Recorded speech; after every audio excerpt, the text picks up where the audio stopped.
ছিল। তো এখন আরেকটা কথা যেটা হয়েছে যে আয়াসের খরচের ব্যাপারটা, আখি প্রতিটা লাইভেই বলছে যে আমি আয়াসের কোনো খরচ নিব না, কিন্তু সে আইনজীবী দিয়ে আমাদের কাছে প্রতিনিয়ত খরচ চাওয়াচ্ছে। তো আমি আপুকে সরাসরি বলছি, আপু আমরা খরচ দিব, কিন্তু সেটা আখি আর কোনো লাইভে এভাবে প্রাউডলি বলতে পারবে না যে আয়াসের জন্য আমি কিছু নেই না।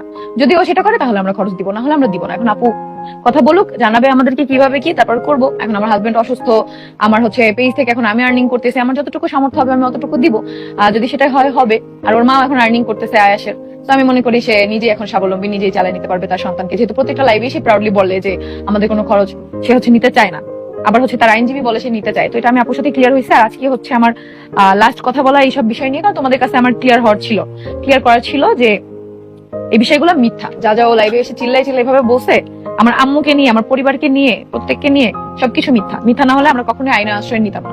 এগুলো কোনো প্রুফ দিতে পারবে না কখনো। এগুলো যেগুলো ঘটেই নেই সেগুলো কিভাবে প্রুফ দেয় মানুষ, যেগুলো ভিত্তিহীন সম্পূর্ণ।